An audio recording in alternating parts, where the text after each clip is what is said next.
Fala galera, bem-vindos a mais um Veja Bem Mais, continuando a nossa jornada romana aqui.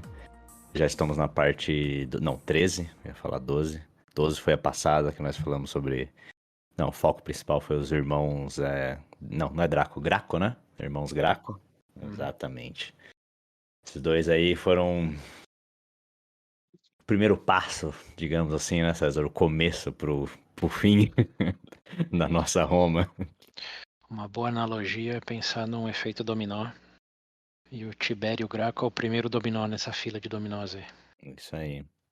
O irmão dele, o próximo. O Caio, quem você gostou, né? Eu gostei do Caio, gostei do Caio. Tô imaginando que você vai gostar do personagem que vamos falar hoje. Vamos ver. Se eu gostar, já sei que vai morrer de uma forma ruim. Será? Que vai morrer já sabemos, né? Se é uma forma Que vai ruim. morrer, vai. Como? O último foi abandonado aí, deram as costas, depois de tudo que ele fez. Né? Coitado do Caio.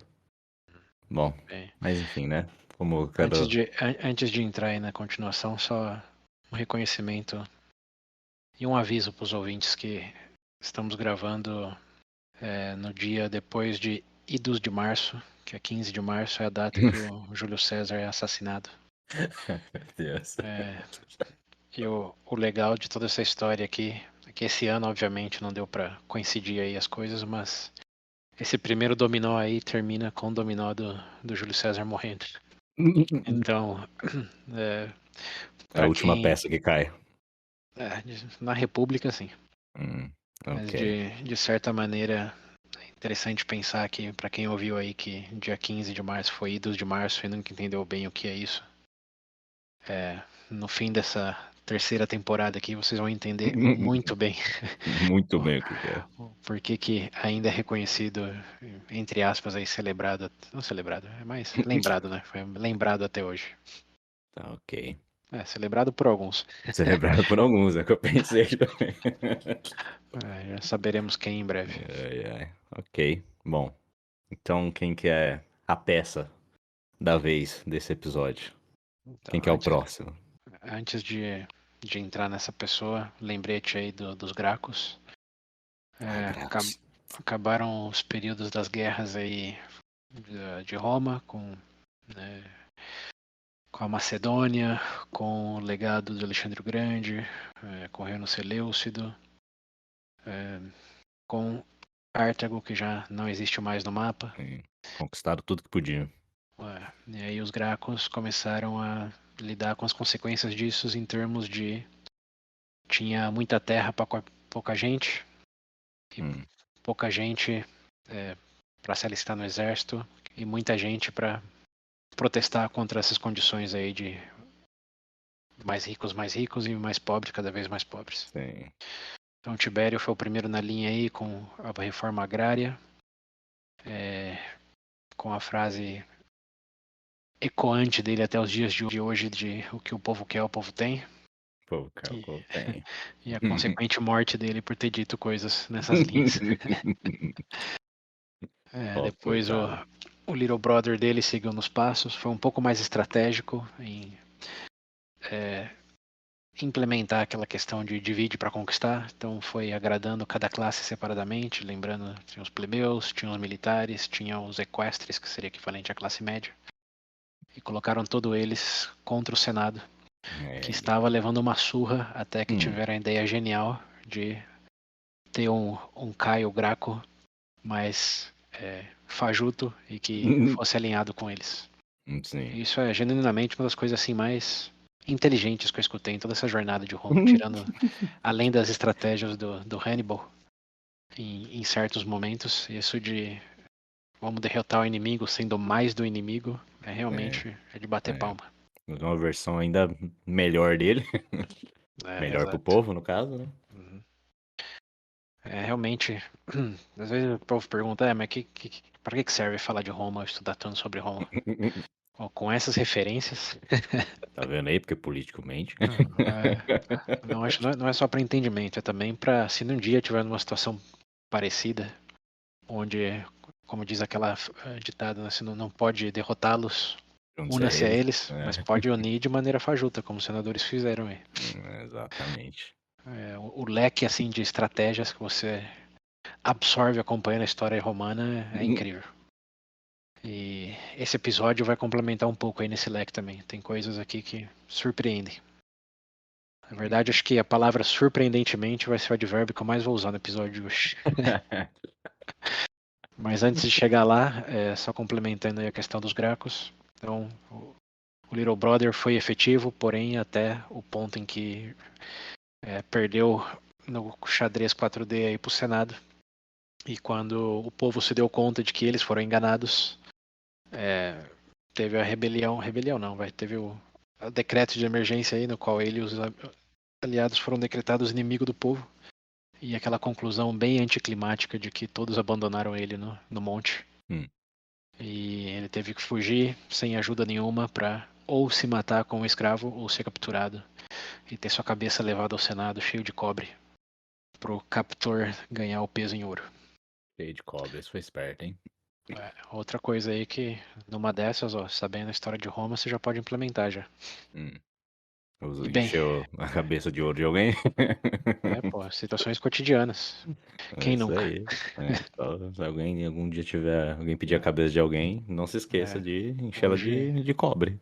hoje talvez não pareça tão típico, mas ninguém sabe o futuro. Depois que a inteligência artificial É, dominar o mundo e pedir a cabeça dos rebeldes aí, então, vai saber. enfim. É bom sempre estar preparado e, no caso, estamos. E Roma também estava para essa frente aí, essa mudança na temperatura, mudança de conflitos que não eram mais tão externos e passaram a ser internos. E os Gracos aí foram, como eu falei, os primeiros dominós aí nessa cadeia de dominós que vai levar ao fim da República. Então hoje chegamos no dominó número 3, que é um personagem chamado Caio Mário. Outro Caio? Caio é Sim. uma coisa bem comum lá, mas ele é conhecido na história como Mário. Mário? Mário, Caio Mário. Ok. ou em latim Marius, né? Marius. Ele, por sorte, não tem um irmão, porque se tivesse, o nome seria Luigi, e essa história Não, seria sobre outra não. coisa. Eu vou sair dessa cal. Eu tô falando no mundo das possibilidades, ele não tem irmão, Ainda por bem que não sorte. tem. Mas por ser italiano e chamar Mario, a gente já saberia o resto da história, né? De todas formas, ele é o personagem principal aqui, num episódio que ainda não sabemos se vai ser uma parte ou duas, que ele tem bastante história. E já dando um pouco de spoiler, ele é alguém que tem tanto conteúdo porque nada menos ficou conhecido na história como o terceiro fundador de Roma. Terceiro fundador de Roma? Pois é, talvez eu já tinha visto isso, escutado em algum lugar, mas agora reestudando o período, também fiquei surpreso. Não sabia nem que tinha um segundo fundador, imagina um terceiro. Mas ele tá no hall aí de heróis de Roma, no mesmo nível do Romulus e do Camillus. O que Ok. é uma matéria de debate, porque o Skip Africanos também poderia Então. entrar nesse panteão aí, né? Mas quando a gente chegar no porquê, talvez vai ficar um pouco mais claro, bom, da razão dele ser o terceiro fundador e não o quarto, nessa linha de raciocínio. Mas enfim, o preâmbulo aqui é só esse, é o terceiro dominó, é um dominó super importante, porque é considerado o terceiro fundador de Roma, então tem bastante pano pra manga. Vamos lá, vamos ver o que ele mudou.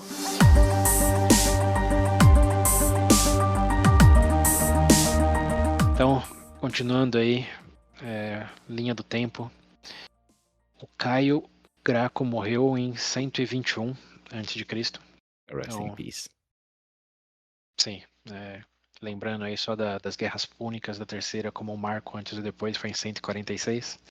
Então, os últimos 25 anos aí, bastante coisas internas de Roma, conflitos políticos crescentes. E enquanto o Caio e o Tibério estavam aí fazendo suas traquinagens, por assim dizer, no Senado, o Mário já tinha nascido. Né, ele nasceu em 157, ou seja, bem antes do fim da Terceira Guerra Púnica. E nesse período aí de 140, mais ou menos, quando ele já tinha uns 20 e poucos anos, ele estava servindo com ninguém menos do que o Scipio Emilianus, que foi o herói da Terceira Guerra Púnica, na região ali da Hispana, ou hoje Espanha. Então a carreira dele começou cedo, começou bem acompanhado. Mas o curioso aqui é que ele não era tradicionalmente romano. Ele era da região do Lácio ali, que foi conquistada por Roma, lá na briga com Campanha, Samnitas, etc., em 300 e bolinha. Hum. E ele não era considerado, bom, aquela região não era considerada propriamente romana, era mais uma província romana do que Roma, até um pouco antes dele nascer, foi 190 que eles ganharam a cidadania romana. Mas de Ok. todas formas, ele, por ter sido de uma região, por ser de uma região aí um pouco mais longínqua, ele era considerado um que eles chamavam de homus novus, ou novo homem, Vamos porque, novo. porque ele é romano, mas não era das famílias tradicionais romanas, né? Sim, Nem sim. ninguém dali podia ser um patrício, por exemplo, porque lembrando, os patrícios eram descendentes dos senadores originais de Roma, dos 300 senadores lá. Sim. Então, sendo de fora da cidade de Roma, todos eram considerados homos novos, mas claro, podia vir de famílias influentes, no caso dele era de uma família alegadamente equestre. Então, estava buscando ali ser reconhecido, ter participação em Roma, mas com essa grande estigma aí ainda de ser considerado homos novos e não ter uma descendência aí traçável ao próprio Romulus. Então esse é o contexto do Mário. Ok. Começou a carreira cedo, tentando encontrar seu caminho em Roma. E foi bem em Hispana com o Scipio Emilianus. Não fez nada que mudou a linha do tempo na briga romana lá na região de Numantino, que é onde também o Tibério teve a carreira dele. E aí lembramos da história, né? Que ele fez o Tratado de Paz e foi acusado por aquilo. Eles estavam naquela mesma região, não necessariamente ao mesmo tempo, possivelmente ao mesmo tempo, agora que eu estou pensando. Mas de todas formas, eles compartilharam desse contexto. E o Mário voltou para Roma até um pouco mais cedo do que o Tibério. E buscando ganhar mais influência em Roma mesmo, ele conseguiu ser eleito como tribuno militar em 134. Então esse é o primeiro marco dele aí na política Tribuno romana. militar. Lembrando que tinha o tribuno da plebe, Uhum. que, bom, o Tibério e o Caio foram os maiores representantes aí nos últimos anos. Mas também tinha tribuno militar, tinha tribuno religioso, tinha vários tribunos para representar as diversas facetas ali da população romana. Sim. Então, pelos êxitos dele em Hispana, ele foi eleito tribuno militar. Mais diferente dos outros romanos que eram tribunos, ele não tinha, digamos, um bom QI, Uhum. no sentido De quem famílias, indique. Aham. clientela, apoiadores por outros laços familiares, por exemplo, através de casamento, ele não tinha nada disso. Então ele teve que meio que inovar num conceito de se fazer valer com base no resultado e capacidade, em vez das conexões familiares. Ok. Algo bem atípico para os tempos. E algo que, É. como já falamos no Veja Bem Mais, algum número aí, só ganhou o nome de meritocracia no século XX. Então ele bem pioneiro nesse sentido. Claro, tiveram outros exemplos parecidos com o dele, como eu lembro até do Ninja lá, como chama o nome do Ninja? Putz, eu não lembro que deu a volta, né, na montanha lá. Putz, não lembro. Isso, Qual que é o nome dele? né? Não, ele não era nenhum dos Brutos, né? Ele era Não, algum dos não Brutos? era. Não, né? Não, era o Bill. Tinha algum P no meio, mas tanto nome até agora. Então. Não lembro também.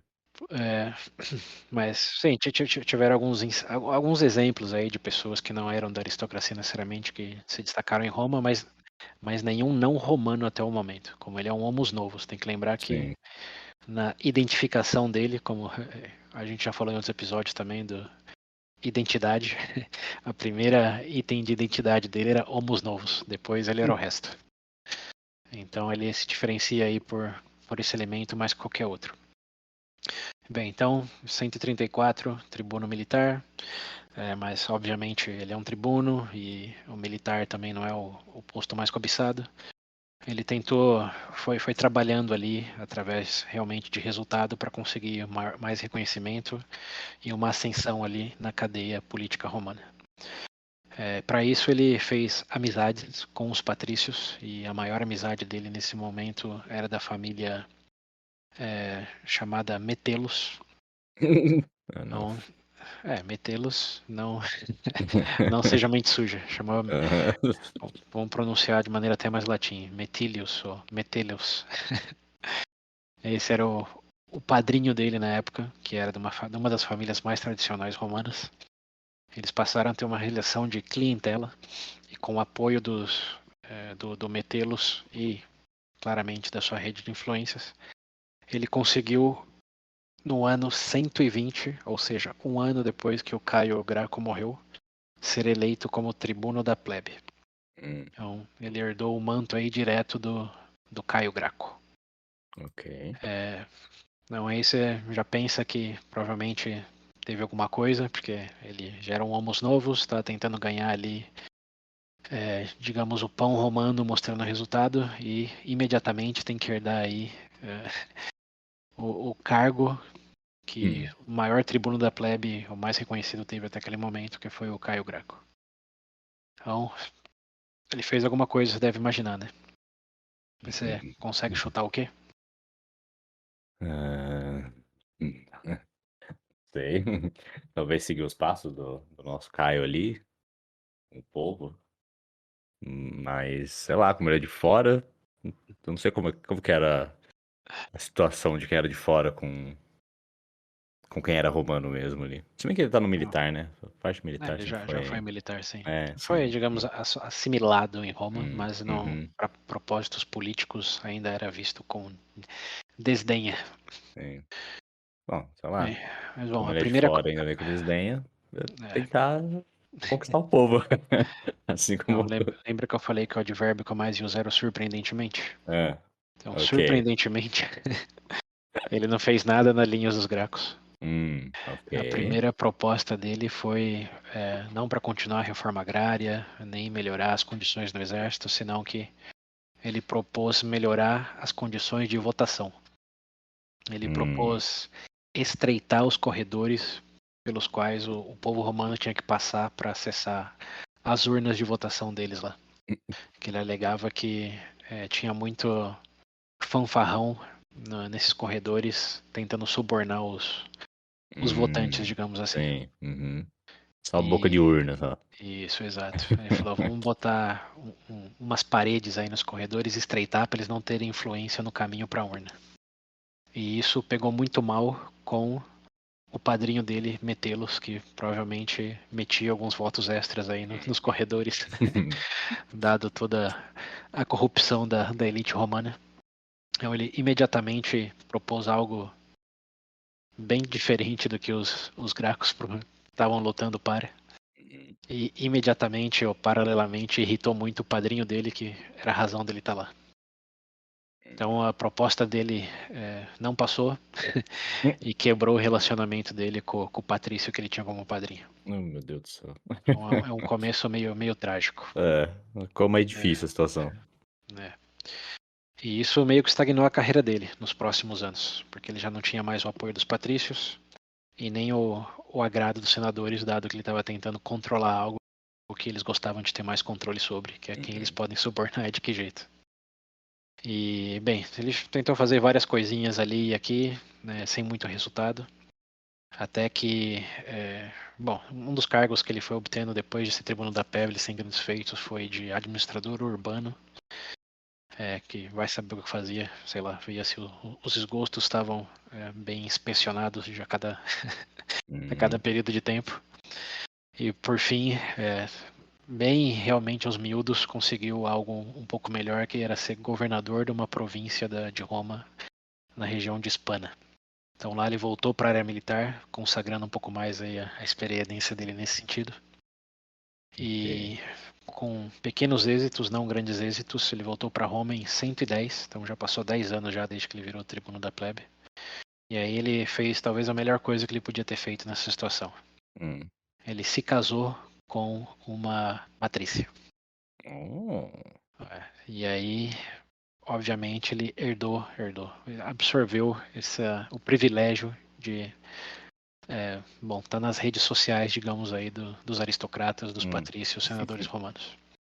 E o mais interessante aí dessa parte da história é que a esposa dele era ninguém menos do que a irmã de quem viria a ser o pai do Júlio César. Então, em outras palavras, ele era tio por parte de casamento do Júlio César. Eita. Ó, estamos Então, chegando perto, hein? como eu falei, aquela meta lá de terceiro fundador de Roma, Hum, pouquinho a pouquinho vai se consolidando a figura. Mas bem, então aí em 110 ele virou um semi-patrício, por assim dizer, e conseguiu acesso aos fóruns de influência romana, incluso, muito coincidentemente, o Metelos lá voltou a ser amigo dele, uma vez que ele foi aceito aí na classe dos patrícios. Então aquela treta que ele tinha com Metelos desapareceu aí depois de ele casar com a tia do Júlio César, o nome dela é Júlia, Júlia Maior, que é da família Júlia, né? Tem que lembrar que o Júlio César é da família Júlia, não que o nome dele era Júlio. E aí as coisas estão começando a melhorar para ele. E bem, 110, estamos nesse marco da história. Algo acontece no ano 110 que realmente vai começar a alavancar a carreira do Mário. E esse algo que acontece não acontece em 110. Na verdade, acontece um pouco antes. Lá em 119, ou seja, 10 anos antes. Lembra a região da Numídia, o norte da África ali, onde tinham os cavaleiros, que eram os melhores do mundo sim. naquela época? Lembra que o Scipio tinha feito um acordo com o príncipe Massamissa para apoiar ele contra o Hannibal e trair Cartago, basicamente, porque eles eram a cavalaria de Cartago e depois passaram a fazer aliança com Roma. E foi essa, digamos, um dos grandes triunfos do Scipio, de ter a melhor cavalaria do mundo no norte da África a favor dele, em vez de Cartago. Você lembra dessa historinha aí, né? Lembro.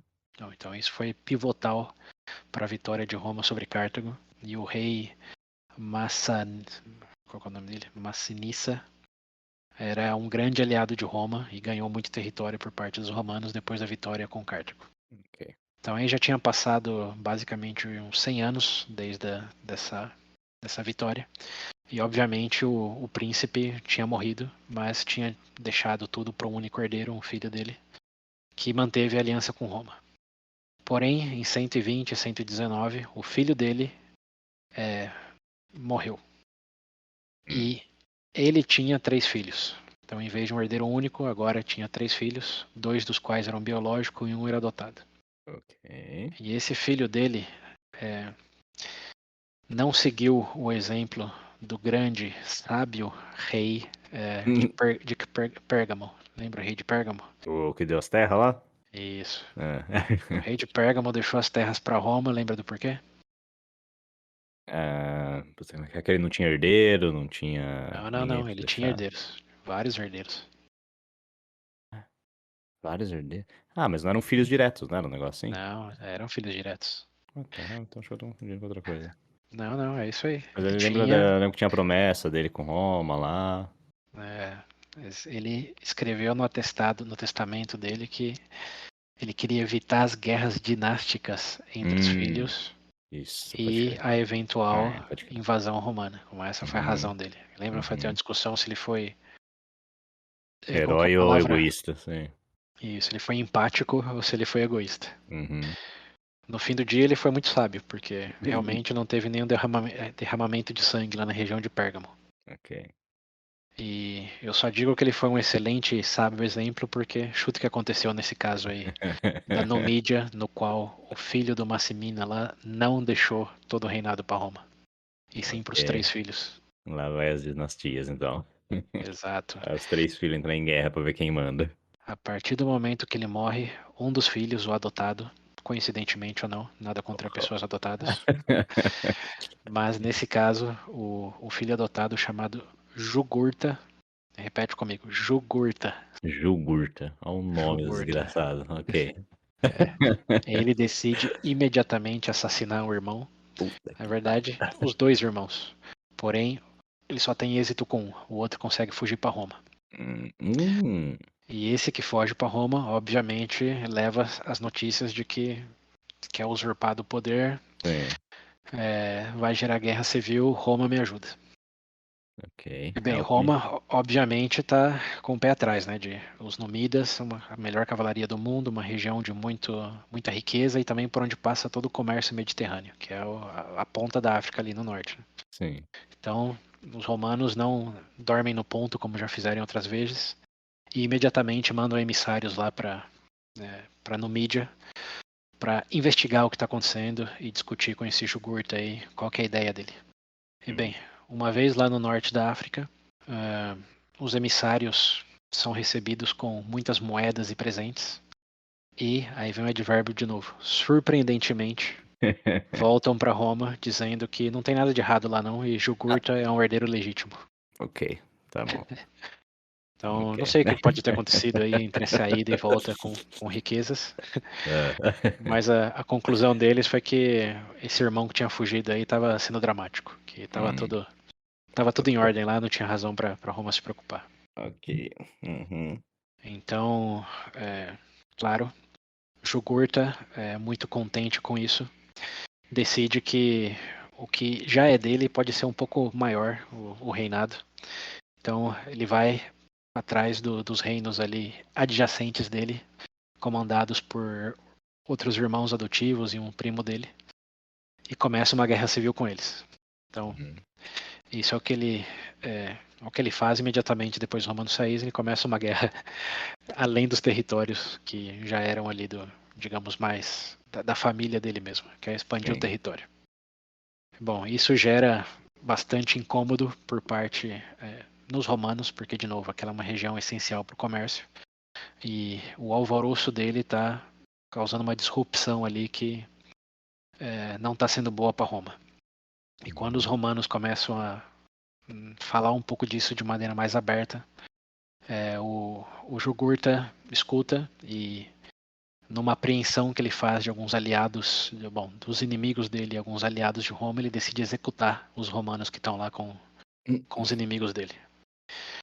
E aí a história um pouco que muda, né? Porque ele não só seguiu fazendo bagunça ali na região, como agora ele executou italianos ou romanos que estavam com os inimigos dele, quando não tinha necessidade nenhuma de fazer isso. Ele podia ter Uhum. mandado os italianos para Roma, mas ele Sim. executou porque não estava agradado, não estava gostando ali do burburinho que Roma estava fazendo contra ele.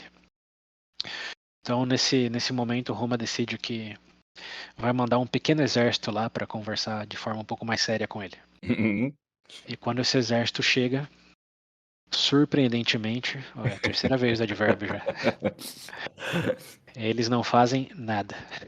Hum. Eles chegam e um pouco depois voltam para Roma dizendo que, na verdade, foi tudo um mal entendido, de que teve uma execução, mas que não foi ordenada pelo Jugurta e que tudo não passou de um mal entendido, que estava tudo nos trilhos ali. Então, nenhum dos soldados entrou em conflito, todos voltaram de alguma maneira com mais recursos do que foram e parecia que ia ficar tudo por isso mesmo. Mas algumas pessoas no Senado, alguns homens de honra ainda, alegaram que obviamente tinha corrupção no meio, tinha suborno acontecendo e que isso estava afetando as redes estava afetando e afetar cada vez mais as rotas de negócios dele e que o Senado tinha que intimar o Jugurta, como ele era tecnicamente na parte do serviço não, do sistema de clientela romano, lembrando que no mídia era aliado romano, que ele podia ser intimado a Roma para explicar o que estava acontecendo. E não tendo muito o que fazer, dadas as alegações, o Senado realmente passou essa diretriz e chamou o Jugurta para Roma para explicar o que estava acontecendo lá no fim das contas. E aí, meu filho, você Então, roubou o trono ou não? sob acusações de suborno e corrupção, o Jugurta chegou em Roma e teve vários jantares com senadores influentes. E depois de algumas semanas voltou para Numida sendo inocentado de todas as acusações. Olha só que conveniente, hein? Pois é, né? Muitos milagres, muitas Muitos, surpresas. muitos milagres. Mas o engraçado aí é que ele foi acusado de suborno, ele foi inocentado de suborno Hum, subornando os senadores. beautiful. É, Então, fiquei sabendo é, que você gosta de subornar. De é, quanto que é esse suborno aí? falando em suborno, né? Tem uma É, coisa falando em aqui suborno. que pode te interessar se você me inocentar nessas acusações. Ai, meu Deus do céu. E E bem, aí?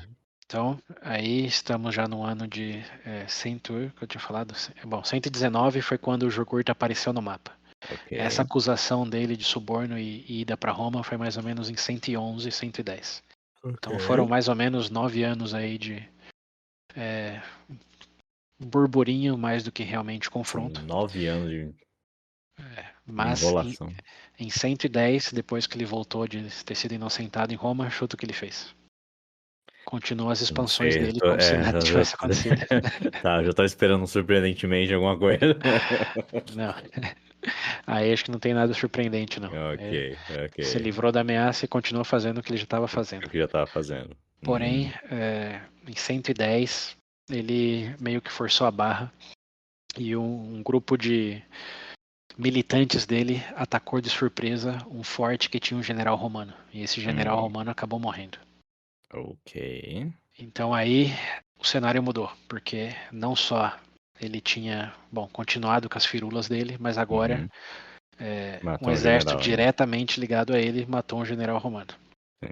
Então, nesse ano de 109 foi eleito um novo cônsul, e esse cônsul ninguém menos era do que o Metelos, Hum, parça lá do Mário.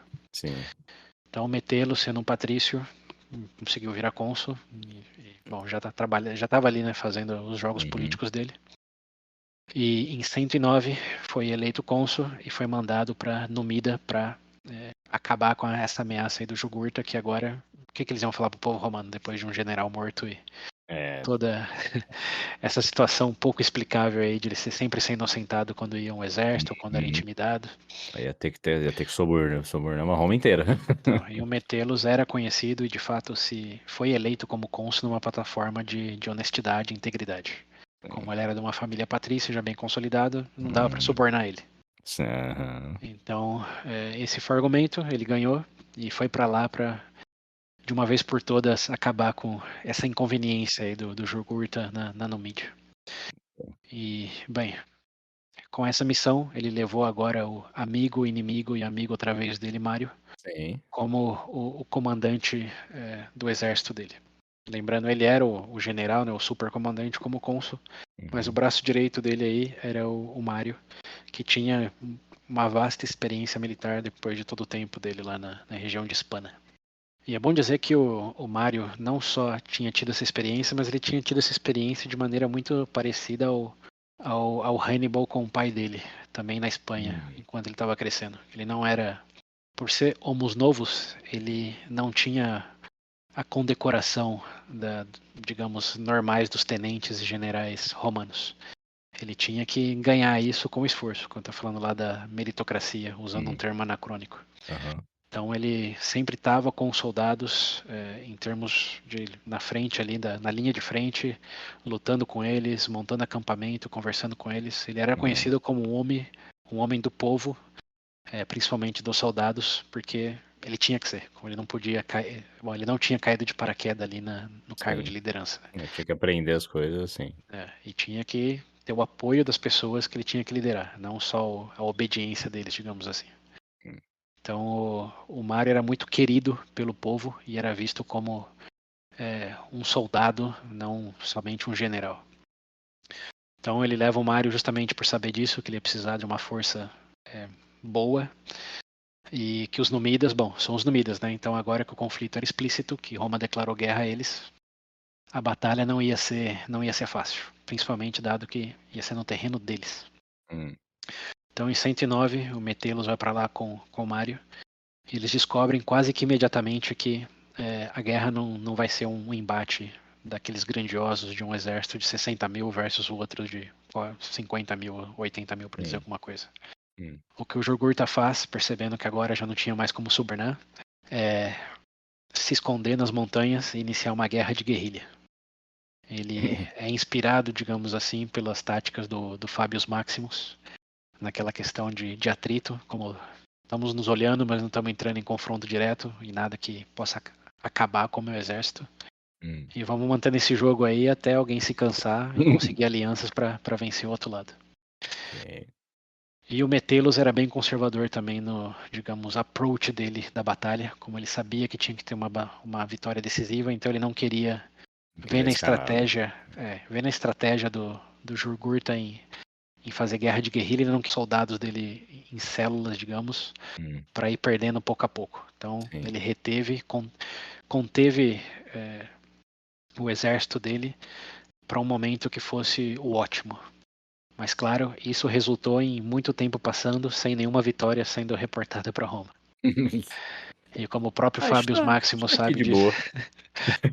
isso começou a gerar um desconforto por parte de Roma, porque em teoria é o exército de Roma agora, o que depois de todas as vitórias dele contra basicamente uma tribo do norte da África, que era súdita de Cartago. Então, só de maneira geral, como que Roma está sofrendo para derrotar esses caras?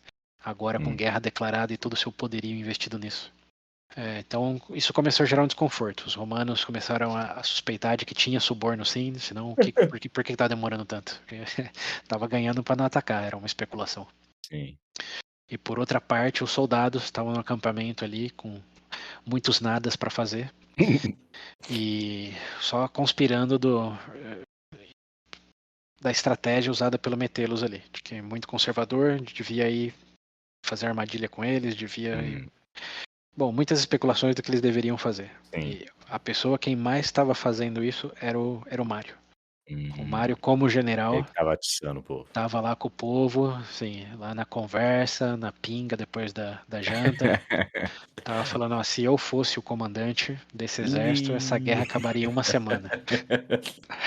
E estava explicando para os soldados amigos, como que ele faria. Usaria, por exemplo, estratégia de. Isso em inglês chama Scorched Earth, não sei em português. Naquela estratégia que você Estranho. queima tudo ao redor. Você Tá. vai se aproximando do rival, mas vai queimando e aniquilando tudo que ele pode usar como recurso. Ou seja, eles estão escondidos nas montanhas, vamos aniquilar tudo que está em volta das Negócio, montanhas. sim. Eles não vão ter mais comida, não vão ter Pra ser mais acesso a suprimento, recurso. sim. Ok. Isso. Então, ele tava dando essas ideias, falando, ó, se fosse comigo, a coisa não seria bem assim. Você E eu não claro, deixava. esse burburinho, ao longo do tempo, foi ganhando volume e os soldados passaram a mandar cartas para familiares e aliados em Roma, lembrando que os soldados eram proprietários de terra em Roma, Sim. e até mesmo para senadores falando, ó, eu acho que o Mário aqui sabe mais o que está fazendo do que o Metellus, que está só sentando ali esperando o momento perfeito, que claramente nunca vai acontecer. Sim.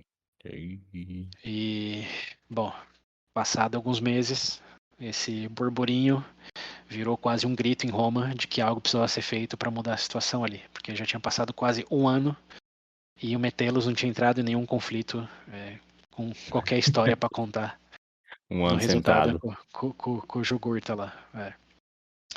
E o próprio Mário também ganhou confiança aí de que ele, obviamente, viu o apoio dos próprios soldados e começou a escutar de que Roma também estava começando a ficar um pouco preocupada com a situação. E aí ele, lembrando já com aquelas ambições políticas dele, foi para o Metellus e disse: acho que eu consigo me ser eleito como o próximo cônsul. Tenho o apoio necessário, os soldados confiam em mim, o seu termo vai acabar mesmo. Deixa eu voltar para Roma, porque um candidato a cônsul tem que estar em Roma, né? Não pode estar fora de Roma. Então pediu para o Metellus deixar ele voltar e se candidatar ao consulado. E num primeiro momento, o Metellus disse que não, obviamente estava tudo sob controle, só não tinha chegado o dia da vitória dele. E para ele sossegar. Mas o burburinho só ia aumentando, o incômodo só ia aumentando, até o ponto em que era tão incômodo ter o Mário ali no campo dele, com o exército claramente favorecendo ele e não Metellus, que ele concluiu que ele seria uma menor inconveniência longe, lá em Roma, que aí pelo menos ele podia conversar com os soldados e voltar a ter a confiança e a aliança deles. Então mandaram metê-lo de volta. Não, o Mário. O Ah, Mário, o Mário? Tá. o Metellus deixa o Mário voltar para Roma para se candidatar ao consulado. Ok. Isso é 109. Então, quando o Mário volta para Roma, ele discursa com todo mundo que não só a estratégia dele é melhor, mas que o Metellus é basicamente um covarde. Tá lá um mano fazendo nada. É. E claro, já com esse estilo dele de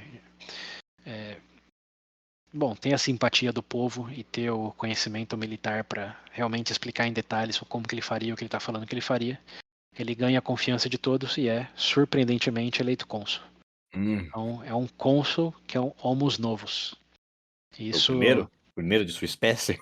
então, não tenho certeza se é o primeiro, mas é o Ah, primeiro mais relevante nesse sentido. relevante, ok. Porque não só ele era um homus novus, mas era um homus novus num momento crítico para Roma, porque estava uma guerra ali, não estava tendo resultado, e quem ia resolver isso? Então não era só mais um cônsul, tipo, era um cônsul necessário e que podia trazer glória a Roma. Então, nessas circunstâncias, ele realmente foi o primeiro a ter essa responsabilidade como homos novos. Ok. E claro, por mais que ele tenha sido eleito, existia parte dos senadores, os mais conservadores, que não gostaram nada disso, justamente porque não queriam compartilhar as glórias romanas com homos novos.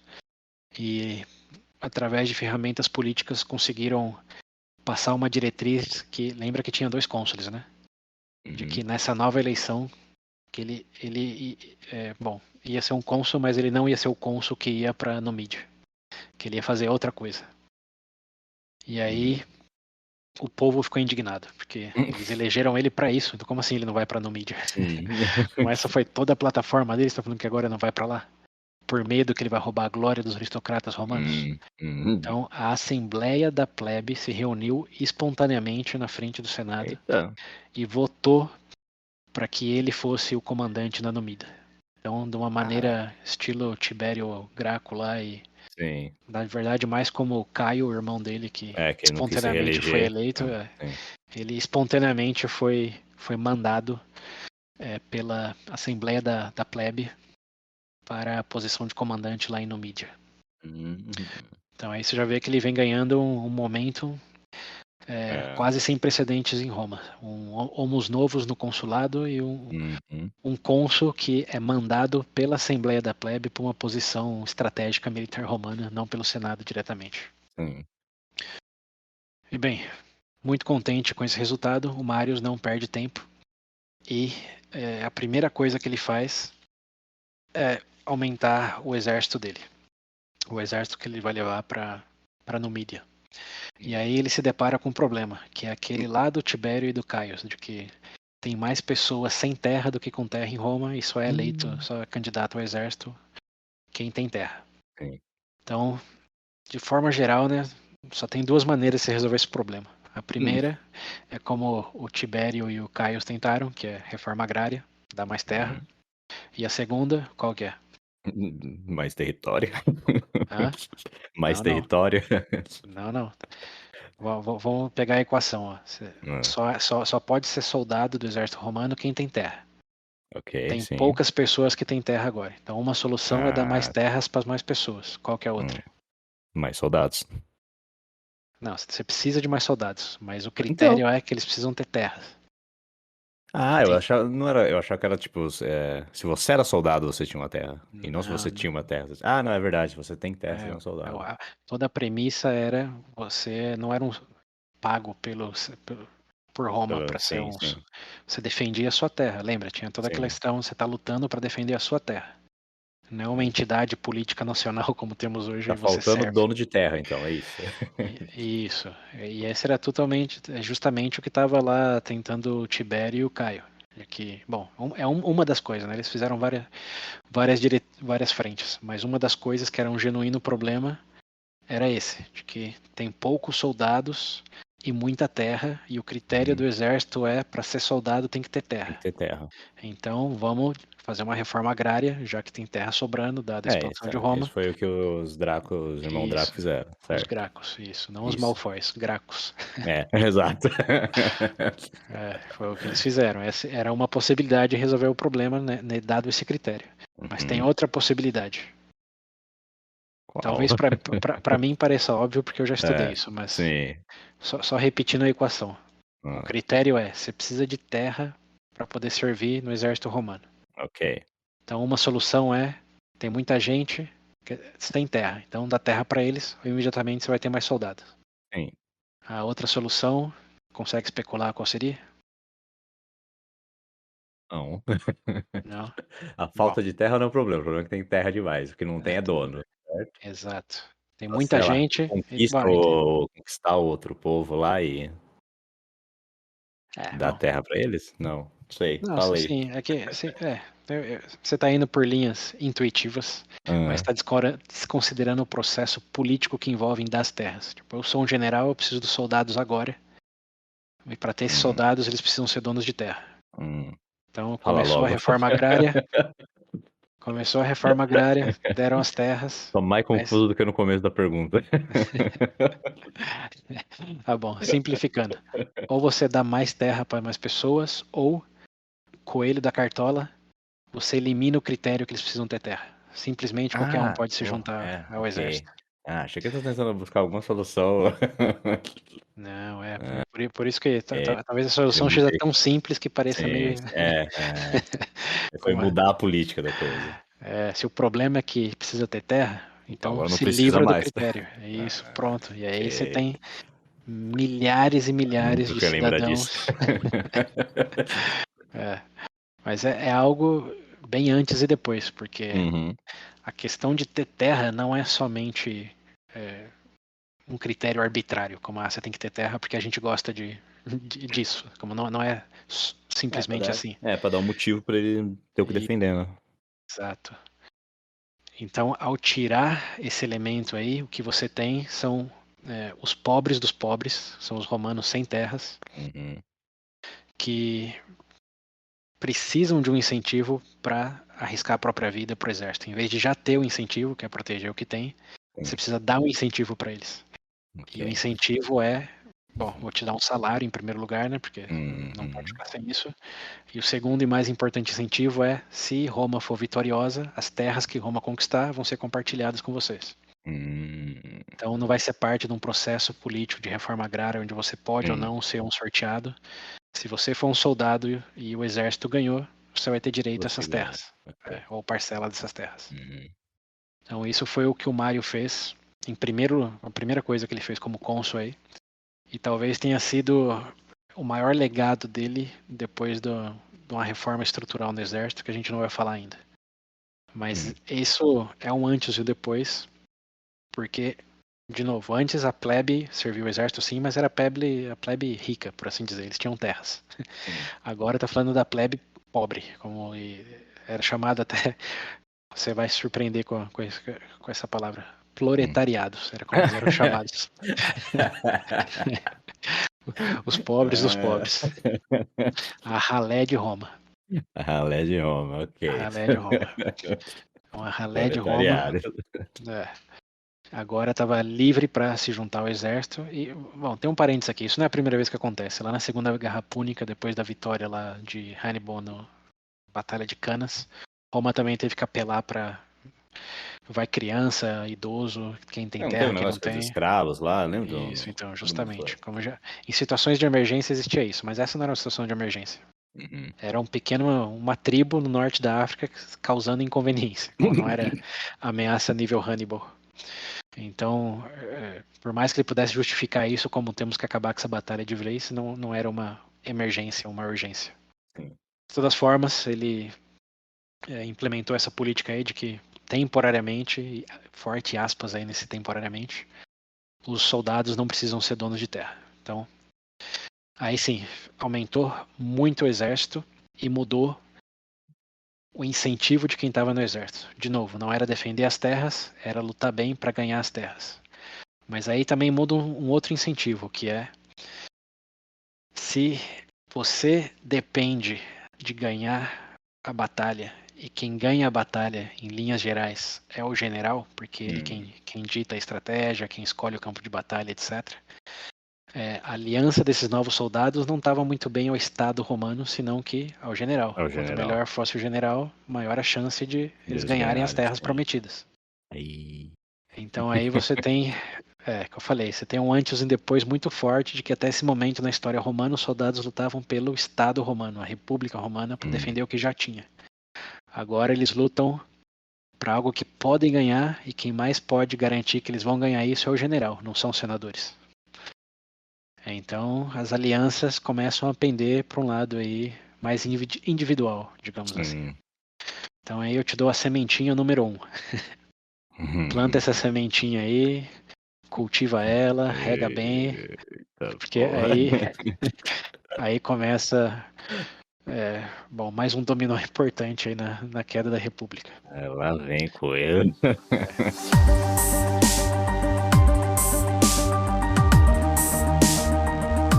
Bem, então aí o Mário vai para Numídia com um grande Sim, exército e com pessoas com, obviamente, muito mais sangue nos olhos, porque eles querem ganhar. sim. E Dá imediatamente até mais descobre. incentivo, Não, sim. E era justamente o que ele queria, não pessoas que né? Sim. estão ali sentados e propensas a subornos, não que pessoas que querem ganhar a batalha. Então, Hum. bom, quando ele vai para Numídia, efetivamente como general agora, ele descobre que aquela uma semana que ele tinha contemplado como necessário para ganhar a batalha não era tão bem assim. Seguindo as linhas do Putin lá na Ucrânia, ele percebe que lutar em território inimigo é mais complicado do que simplesmente encircular eles em certa região e pensar que isso vai funcionar. Sim. Então ele tenta implementar as táticas dele, mas o Jugurta não é bobo nem nada, e conhecendo o território, implementa todas as contra-estratégias necessárias para garantir que o exército dele não é aniquilado e que ele não entre em confronto direto com o Mário. Então, nesse momento, está tudo meio que igual para igual. Até que o Mário se dá conta de que ele não vai conseguir ganhar isso numa batalha direta. Como o Jogurta é bom no que está fazendo, guerra de guerrilha, ele é faca nos dentes. Lembrando até talvez um pouco lá o pai do Hannibal, que passou, lembra, 12 anos lá na Sicília, lutando contra Hum. Roma sem perder. Sim. E aí ele pensa em outra estratégia, que em vez de encurralar eles, vamos tentar usar de suborno para subornar o subornador. Então ele pega um Ai, tenente dele, caralho. um personagem bem importante também chamado Lúcio Sulla. Eu vou Lucius repetir para ênfase: Lúcio Sulla. Sula. Sulla. Ele pega um tenente dele, esse Sulla, que é um excelente tenente, dizem todas as fontes, e fala para esse tenente ir para um reino adjacente ali ao do Jugurta, que é comandado. Bom, o rei desse reino aí vizinho é ninguém menos do que o sogro do Jugurta. Então o Jogurta, óbvio, na tentativa não, né, nas ambições de expansão, faz casamentos politicamente convenientes, Sim. e o reino do lado do dele é o do sogro. Então o Mário fala: Sula, vai lá nesse reino do sogro, entra como quem não quer nada e começa a conversar com ele de que se ele mudar de lado e apoiar Roma, as coisas vão dar muito mais certo para ele, vai ser muito melhor. Então o Sula faz justamente isso. Ele vai sozinho, entra no reinado lá como um perdido, pedindo direções, perguntando onde está o posto Ipiranga.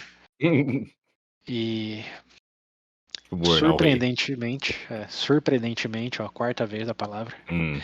ele consegue convencer o sogro do Jugurta a trair o Jugurta.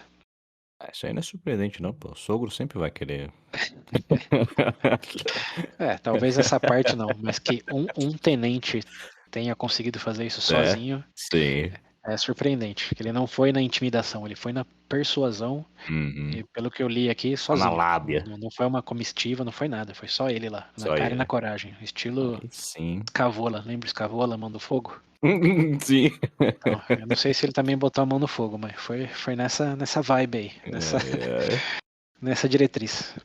E o Sula, bom, consegue convencer o sogro lá a trair o genro. E alguns dias depois, ou semanas, aí não tá bem clara a linha do tempo, o Jugurta chega acorrentado nos pés do Mário. E isso Hum, é bom notar, aconteceu em 106. ok. Ou seja, Foi uns aninhos aí. foram uns aninhos. Aqui eu talvez atropelei um pouco as datas aí, mas o Mário não conseguiu ser eleito cônsul em 108. Ele foi eleito cônsul só em 107. Teve que fazer um ano de Tá, campanha, ok. etc. E Ok. o Metellus foi estendido consulado dele como procônsul. Lembra a questão? Você está fora de Roma e eleito cônsul, você é um procônsul. Sim. Eles elegem outro cônsul em Roma e fica o procônsul fora de Roma. Então, a chave só virou mesmo para o Mário em 107. E ele montou um novo exército lá e foi para Numídia só mesmo em meados de 107. E depois de tentar e se frustrar na batalha direta, esse elemento aí, traição e suborno, só aconteceu em 106. Ok. Então, 106, está o Jugurta lá, acorrentado nos pés do Mário. E claro, vitória absoluta para Roma. O exército do Jugurta nem tentou se rebelar, eles se renderam uma vez que o Jugurta foi apresentado em correntes. E Roma decretou a região ali como província oficial. Já não era mais um estado cliente, agora era parte de Roma. Sim. Seguindo a historinha, não é amigo, é território. Sim. E se não deixou como herança, mais cedo ou Uhum. mais tarde vira herança. Só que com conflitos desnecessários no caminho. Sim.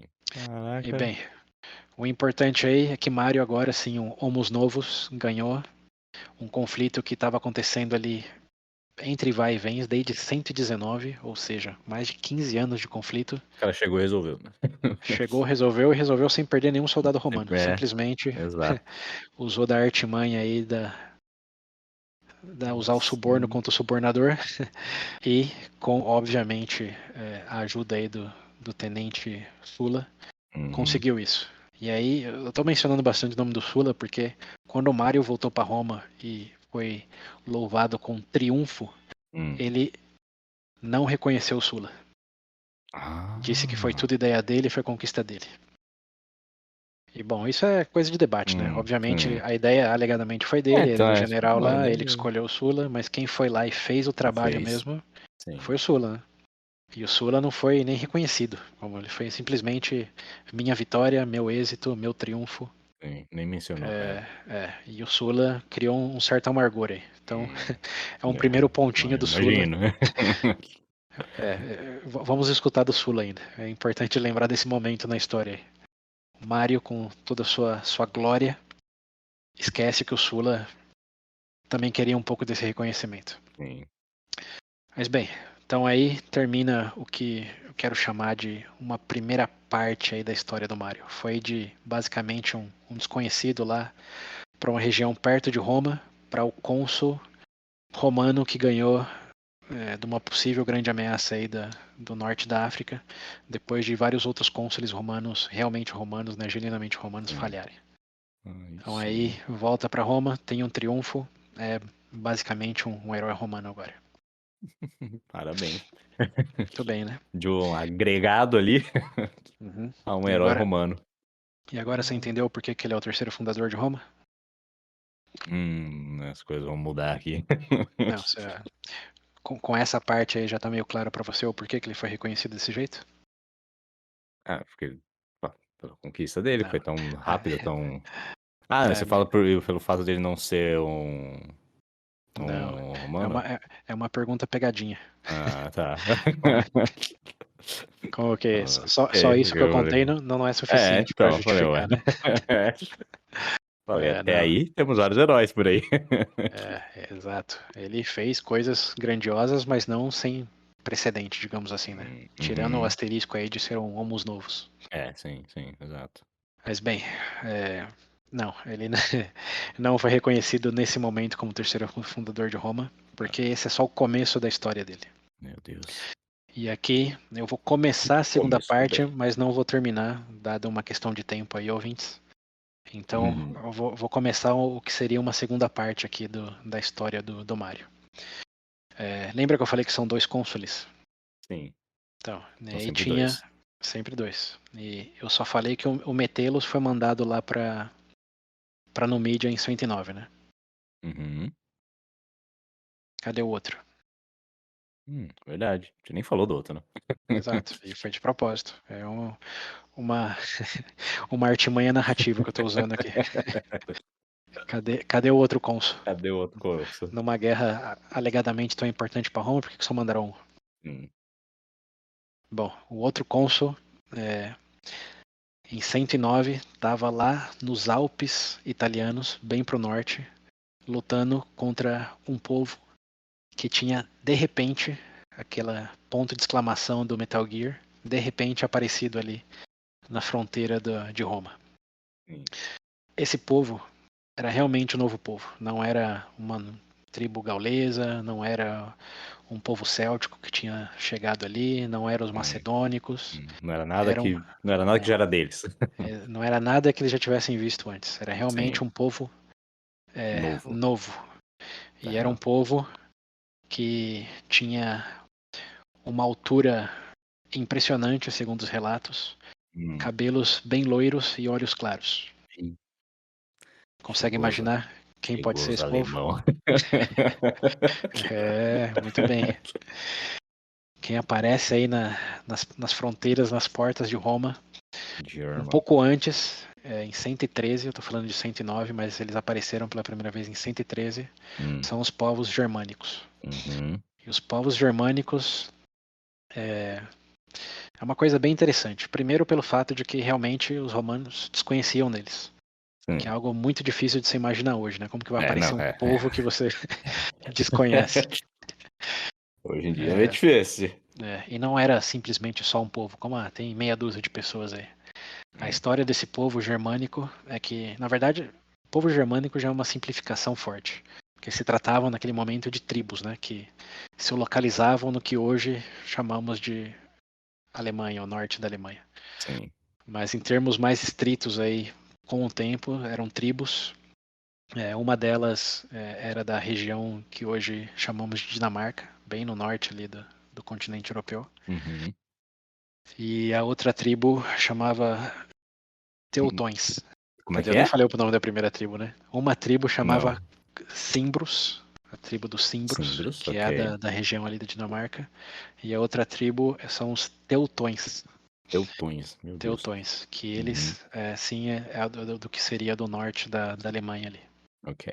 Então, eles começaram o movimento de peregrinação ao redor de 116, 115, Uhum. devido a alegadamente fortes condições climáticas na reunião. Então, alguns dizem que houveram inundações, outros que foi um congelamento naquela região. Uhum. De todas formas, ficou não habitável aquela parte ali do norte da Europa Eles começaram a migrar. e eles começaram a migrar. E como Ok. estava inabitável, eles não começaram a brigar com o exército de expansão, eles começaram Hum. a brigar com um multirão de gente, como pai, Uhum. avô, criança, toda a tribo, basicamente. E Como é que é o. Como é que é? Pé peludo? O que é pra ser o Hobbit lá na série do. é, eles não eram um povo Planeta. definidos pela migração, mas tiveram que migrar nesse momento aí, até por isso que ninguém tinha visto eles antes, porque eles estavam de boa ali no canto deles. Sim. Mas mudou a condição climática, tiveram que sair e saíram, bom, todo mundo, né? Não só alguns. Uhum. E isso é importante porque não é só uma questão de como que aparece um povo novo nesse momento na história. Já estamos em 115, né, antes de Cristo. Estamos falando de Roma desde 753. Então, são Vai 600 anos aí naquela região e de repente aparece um povo um novo? povo Como assim? novo, não, sim. Bom, como assim que eles estavam lá no canto deles, bem pro norte, Comemos, e nós estávamos só na Itália de boa ali. na Itália e nos Alpes, a região gaulesa ali, que seria a Aham, França, a gente explorou também, né? A Espanha, a Macedônia, enfim. sim. Tem uma região boa, mas o norte lá da Europa a gente não tinha ido ainda em termos narrativos, nem os romanos tinham Tinha sabido vida. sobre. Uhum. Então, quando teve esse primeiro encontro aí, não foi um mero, nossa, que interessante, olha aquele povo diferentão ali. Hum. Foi uma coisa no sentido, tem um povo bem diferente fisicamente, com uma força bruta impressionante, e na casa de 200 mil pessoas. E Ok. isso não é nem um exagero histórico. Então imagina aí, falando na nossa região aqui, uma Caralho, velho. cidade de Valinhos e Andando Vinhedo junto. juntos. É, Todo mundo dá um rolê. Todo mundo pra é, São Paulo a pé, bora. é. E todo mundo, eu tô também sendo anacrônico aqui, mas naquele estilo viking, Sim. com uma aparência que ninguém conhecia, com armamentos também que ninguém conhecia, e só com um estilo muito feroz de lutar, que era a reputação que eles tinham quando chegaram ali. Que, obviamente, antes de chegar na porta ali da Itália, eles tinham se encontrado com algumas tribos gaulesas e Hum, aniquilaram essas tribos gaulesas. Então sim. começou um rumor aí de que tinha um novo povo bárbaro, e bárbaro acho que é a melhor palavra aí para esse conjunto de pessoas Uhum. que estava vindo com tudo. Não era um mero pelotão, não era uma mera tribo, eram 200.000 pessoas chegando com força na sua região. Tá Então que isso, pariu. em termos de nível de ameaça, é uma Hum, ameaça maior eu do que a acho que. ameaça. Acho que não levanta um alerta aí. Chama os Vingadores. Exatamente. Tá que É, pariu. então, momento bem intenso para a Península Itálica ali. Hum, Mas claro, por ser um povo desconhecido e estar numa questão migratória ali, não representava muita ameaça ainda. hum, Então eles chegaram ali nos Alpes, no norte dos Alpes, e em uma dessas batalhas contra as tribos locais acabaram entrando em confronto com uma tribo aliada dos romanos. Uma hum, tribo gaulesa que já tinha sido hum, derrotada pelos romanos e virou cliente-estado e falaram, ó, uhum. Roma, tem um novo povo aqui, vem me ajudar. E aí Roma mandou um cônsul para lá, para ver o que estava acontecendo. E num primeiro momento, esses povo germânico aí, os símboros e os teutões, até que não aparentaram ser tanta ameaça assim. Como eles reconheceram que Roma era um império, digamos, em termos de força nesse momento, Hum, e falaram, não, estamos tentando passar por aqui, se esse é um aliado de vocês, mostrem um caminho que não seja de aliados e a gente vai explorar para lá. ok. Ah, foram E educados ainda, olha só. não, alegadamente foi uma conversa até que não Sim. queremos ser incômodo para ninguém, só um lugar Só para o estamos nosso arrumar um povo lugar aqui. pra morar. Ok. Né? E o cônsul romano que foi para lá, um tal de Carbão, Hum, ele até deu um mapa para eles e falou: se você for aqui por aqui, você não vai encontrar com nenhum dos nossos aliados e pode seguir aí fazendo o que você quiser. ok. Porém, o Carbão também colocou uma armadilha nesses caminhos que ele deu o Hum, mapa para esse povo. Porque, por um lado, sim, eles foram educados, por outro, eram 200.000 pessoas que, uma vez que eles cansassem de ficar em um lugar ou arrumassem novos aliados, o que eles podiam fazer? Lembra que uhum. Roma tinha aquela coisa de não só ameaça, mas possível ameaça, potencial Sim. ameaça. É. Então, já com vários precedentes aí de dormir no ponto, como a gente estava falando no Hum, começo, o Carbão decidiu, não sei se razoavelmente ou não, pode discutir por horas e horas, sim. decidiu botar uma armadilha e tentar acabar com eles ali, antes que o negócio Ah, ficasse pior. ok. Mas claro, ele subestimou o povo germânico. Hum, Não sabendo quem era, não conhecendo, pensou que ia ser sim. fácil, ia ser rápido, e chuta o que aconteceu. Falou, esses bárbaros aí do nada, vão acabar com eles. Tomou a É, surra. tomou uma surra. Perdeu todo o exército dele, mais de Aí, 20.000 homens parabéns. assassinados e uma verdadeira aniquilação por parte do exército dos povos germânicos. Vai ser fácil. Exato, subestimou. Tudo bem que tinha dado o elemento de nem sei quem é, né, mas você tá Uhum, vindo com todo sei. mundo. Porra, É, 800. 200.000. E eram virtualmente 200.000 soldados, viu? Porque uma coisa particular do povo germânico, e vamos falar isso em muito mais profundidade depois, Hum, é que eram todos guerreiros, eram quase espartanos no sentido, o povo tá na batalha, não só os homens guerreiros, por assim dizer. sim, sim. Todo mundo. Então, é, Bem vindo mesmo o bagulho. exato, incluindo mulheres e crianças, tinha que pegar a espada e ir pra cima e ir. É isso. Então, quando ele tentou a armadilha dele com os poucos homens que eles tinham, os germânicos falaram: opa, a gente pensou que dava pra ir na amizade, mas não vai dar, então simplesmente temos que Então desaparecer tá com bom. vocês. Sinto muito. Isso aí. Sorry, Engoliu not e sorry, cuspiu né? os ossos fora. É isso aí. Então aí tem a primeira Gostei desse. confronto entre. Você gostou deles? Cuidado com o que você gosta, hein? Mas bem, isso então, estamos falando em 113, 112, foi o primeiro embate aí, Roma com os germânicos, mas eles Uhum. estavam ali, já apareceram, como apareceu um novo inimigo. Sim, sim. E bem, Roma ainda não sabendo muito bem com que nível de ameaça estava lidando, achou que o Carbão tinha cometido um erro tático, não ligaram muito para isso, até porque os germânicos, depois dessa vitória aí, em vez de descer ou ir para o sul, né, em direção à Itália, eles decidiram que ia continuar pro leste, como eles já iam fazer até bater com essa tribo aí que era aliada dos romanos. Sim. Então, eles simplesmente seguiram caminhos deles ali mais para o interior do que hoje chamamos de França. E Roma falou que bom, porque nesse mesmo tempo eles estavam em conflito lá com a Numídia, né?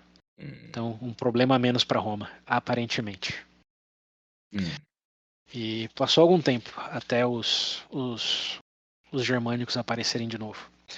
Mas nesse meio tempo algo mudou, porque eles exploraram ali bastante do interior da França, com todas as tribos gauleses, célticas que tinham lá. E não só derrotaram muitos inimigos, como também fizeram novas alianças, porque eles tinham derrotado Roma, tinham derrotado tribos inimigas do inimigo, então os 200 mil homens deles naquele momento, basicamente 4 anos depois, em 109, tinham passado a ser 300 mil mais ou menos. Ok. E aí eles já estavam quase dominando toda a região dos Gaules ali. Até que em 109, eles, nesse exercício de exploração, digamos assim, bateram no sul da França, que era uma região controlada pelos romanos. Foi onde teve o primeiro encontro do Hannibal com o Scipio Pai lá, não sei se você vai lembrar disso. Que foi quando o Hannibal deu a volta e foi lá pelo Isso, norte, sim. isso. A cavalaria dele trupicou com a cavalaria do Scipio Pai. E aí foi o primeiro encontro, foi naquela região ali. Naquela região ali, que era de Roma, os germânicos apareceram e falaram: opa, parece que tem um povo aqui que é aliado de Roma. E aí, 109, Roma já um pouco mais precavida do que ia acontecer, mandou um cônsul já com orientação para não tentar fazer nenhuma brincadeira que pudesse dar errado para os romanos. E, novamente, os germânicos proporam um acordo. Eles falaram: a gente pode ficar aqui nessa região que é bem fértil, a gente gosta dela, mas em vez de simplesmente ficar aqui, a gente pode determinar que aqui é a fronteira de vocês e vamos proteger a fronteira. Podemos ser um aliado, por assim dizer. Sim. A gente protege aqui, vocês deixam a gente ficar aqui, a gente protege as fronteiras aqui, porque tem muitas tribos bárbaras por aí. Os bárbaros falaram. Uhum. Muito E, hostil, muita gente hostil aqui.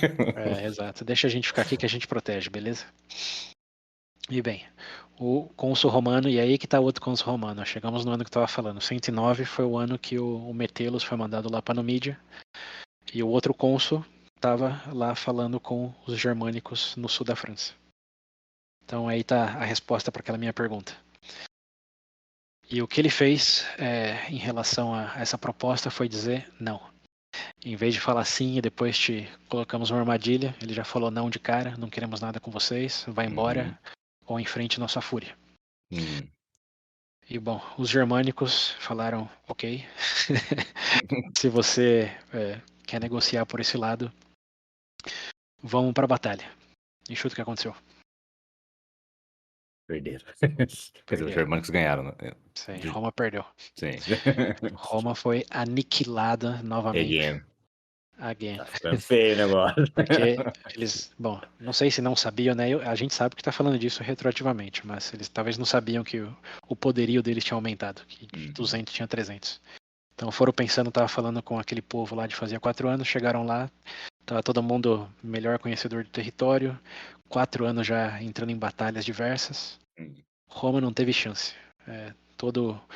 Não todo o exército, parece que uma parte do exército conseguiu fugir através dos Alpes lá, fazendo um caminho do Hannibal, mas romanos fugindo de volta para a Itália.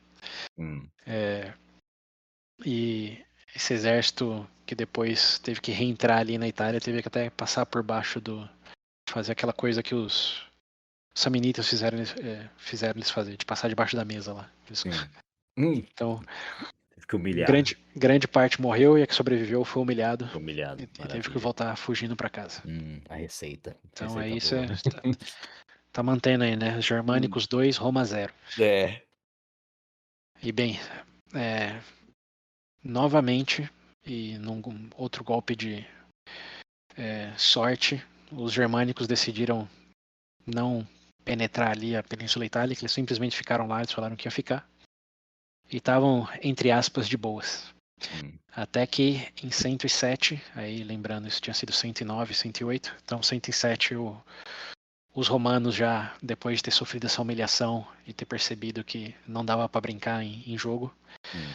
decidiram que eles iam investir pesado. Então passou o próximo ano levantando já uma maior contingência do exército com os aliados, porque era uma ameaça para a Península Itálica, não só para os romanos, cidade de Roma, Sim. e conseguiram juntar 80 mil homens para ir ao encontro dos germânicos lá nessa região lá, sul da França, oeste da Espanha.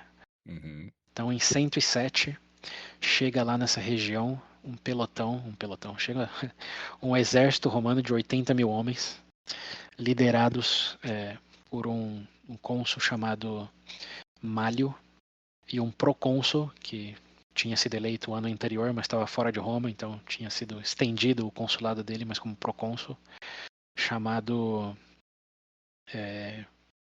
Caio Sépio, ou só Sépio, para facilitar. Sépio. Então tinha o Malio e tinha o Sépio. O interessante aí é que o Malio, ele era um Homus Novus também. Então, Ah, tá, sim. De fora. seguindo essas tensões aí de aristocratas romanos versus novos povos, novos romanos, por assim dizer, Uhum. o Malio foi como cônsul mesmo eleito para aquele ano, e o Sépio, que era um patrício,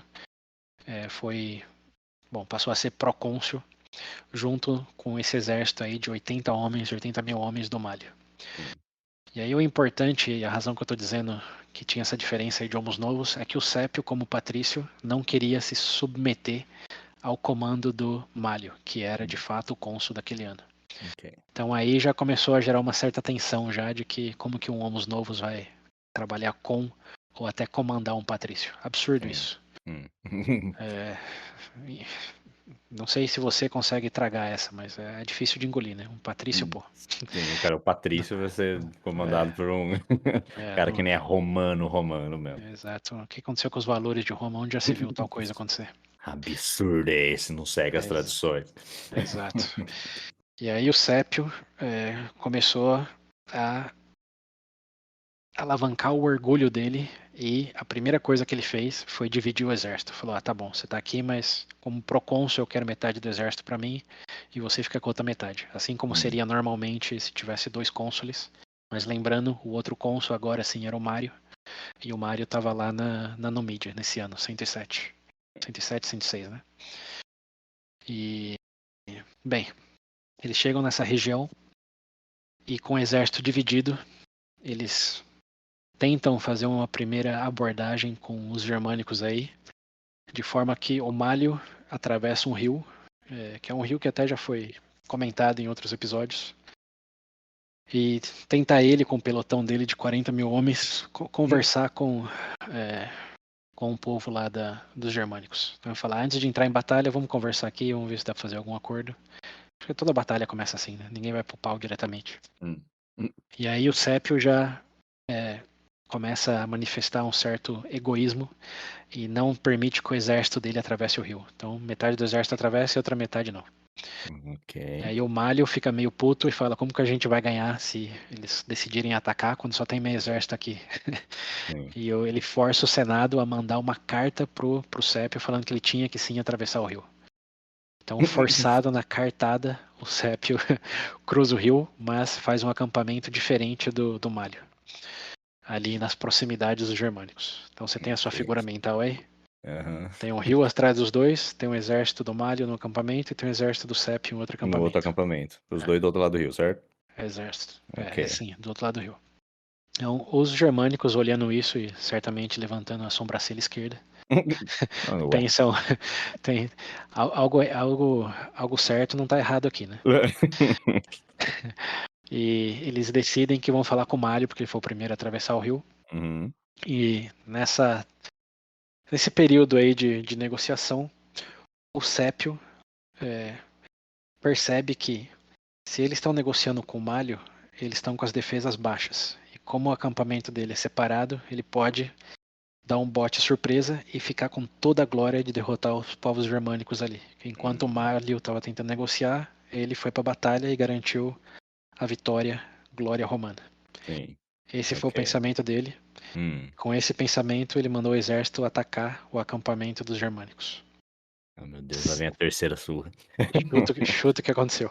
Ele foi com metade do exército atacar os germânicos, que nesse momento estavam mais fortes do que nunca. Meu Deus Surpresa, do céu. enquanto o general estava negociando lá com o Malho. É isso, parabéns. É, Perdeu, né? como diz aquela música do Mamute. Porra, e outra negociando de boa, Exato. Tentando foi ganhar um atacado tempo, pelas estratizando. costas, O Sépio foi entre lá. aspas, e falou: Além de não "Pô, querer coordenar, não comunicou, foi lá, atacou. E bom, foi aniquilado. Não tem outra maneira de narrar esse sim, acontecimento. Foi aniquilado pelo acampamento dos germânicos. E claro, eles não viam Roma como um Patrício e o outro Homos Novos, como para eles era Roma. Então, vendo que um flanco do exército estava atacando eles, enquanto o outro supostamente estava negociando, eles não iam pagar para ver o que ia acontecer com a negociação, né? Então aniquilaram o é, exército do Sépio e, obviamente, foram para cima do Malho, porque agora ele já estava com metade do exército. O que ele ia fazer? E bem, a conclusão da história é que Roma foge. perdeu 80 mil homens nessa brincadeira. Nossa senhora do céu, meu Deus do céu. E eu não sei se Yeah. você lembra, mas a pior derrota de Roma até esse momento tinha sido a Batalha de Canas, lá com Hannibal, na qual eles perderam 70 mil homens. Esse daí foi o Foi do da Canas. tonelada de corpos lá? Não, né? Isso, sim, esse É, daí isso aí mesmo. mesmo, ok. Tonelada de corpos. Então, essa Uhum. derrota agora para os germânicos foi pior do que a derrota para Hannibal lá na Batalha de Canas. Nossa E senhora. foi pior em todos os sentidos, não só no número de mortos, senão que na maneira que aconteceu. Hum, Porque lá eles tinham tentado lutar também. Foi a artimanha do Hannibal, com aquele C lá, um exército menor ganhando do maior. sim.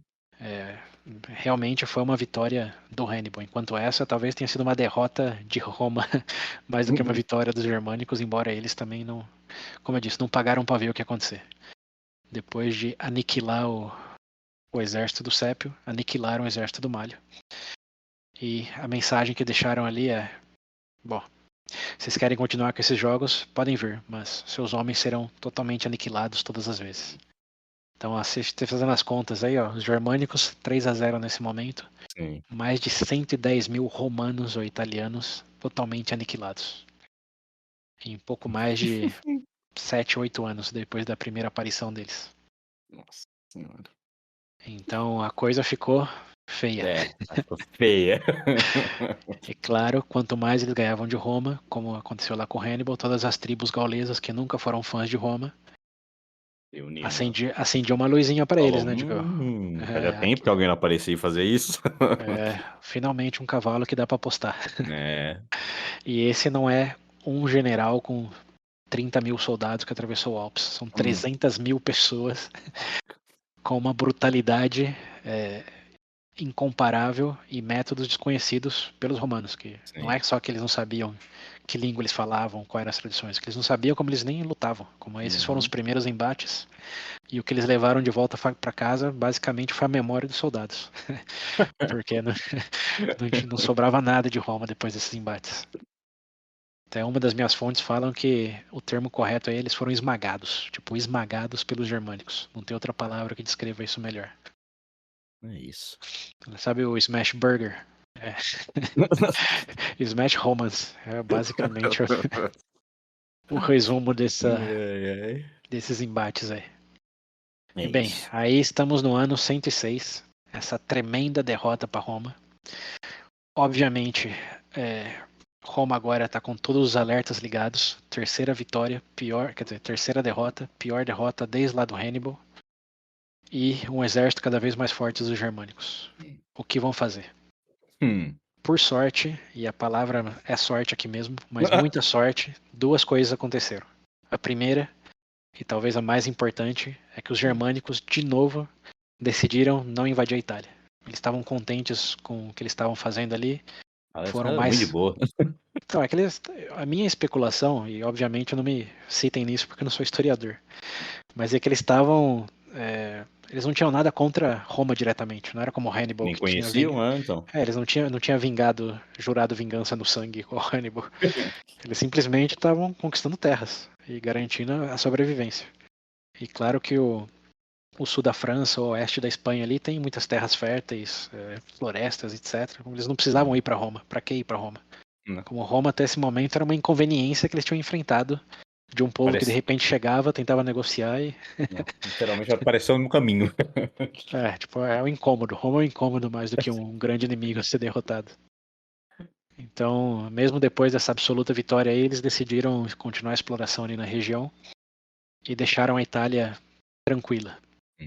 Então esse foi o primeiro grande elemento de sorte. O segundo é que em 106/105, quando isso aconteceu, o Mário já estava livre. Tinha ganhado lá o conflito na Numídia. E agora estava com o triunfo dele lá em Roma, sendo aclamado pelo povo para, por favor, ir para o norte da Itália, ou a região lá dos gauleses, para acabar com essa ameaça germânica. E nessa suplicação ele é eleito consecutivamente cônsul. Então ele tinha sido eleito em 106, 107 e quebrando todos os precedentes foi eleito novamente em 106. Lembrando que tinha várias leis, várias regras de que não permitiam ser reeleito. E ele, primeiro já foi eleito e mandado para Numídia com a base no grito do povo, né? E segundo, ele foi proclamado cônsul novamente para resolver um problema que era maior do que o que ele já tinha resolvido no norte da África e claramente ele era a melhor pessoa para resolver. Então aí vamos deixar essa primeira parte / metade da segunda do episódio. Porque aí sim vai começar a história do porquê o Mário virou o terceiro fundador de Roma. Que ele tá na ameaça nível Hannibal, mais multiplicado por 200 mil. Então, no próximo capítulo, 20, ou nos próximos capítulos, não tenho certeza. Vamos descobrir por que o Mário realmente se consagrou aí nessa fama. E, o que acontece, né? Porque uma coisa é você dizer como você derrota o Hannibal, o rei da estratégia, mas um pingado de gente, né? Mas como você derrota tanta gente com tanto desconhecimento da maneira de luta deles. Realmente tem que ter algo aí nessa história, né? Alguma coisa de especial ele fez. Bom, o advérbio surpreendente também será muito usado na próxima parte. Agora eu tô ansioso pro Mario, que até agora, ok, legal, mas... É bom, né? Bom, né? Mas agora mas é um bom começo. Só o começo. Tá certo, eu perfeito. vou dar um pouco de spoiler aqui para aumentar a expectativa. Ele foi eleito cônsul pela segunda vez agora e já quebrou precedente. Sim. Na vida dele, ele foi eleito cônsul 7 vezes. What the fuck? Pois é. É por de 2 anos, né? Não, 1 ano. É 1 ano. Em teoria é 1 ano só. Então, tem muito pano pra manga aí com o nosso companheiro Mário. Ok, Mário, agora você tinha minha curiosidade, agora você tem minha atenção.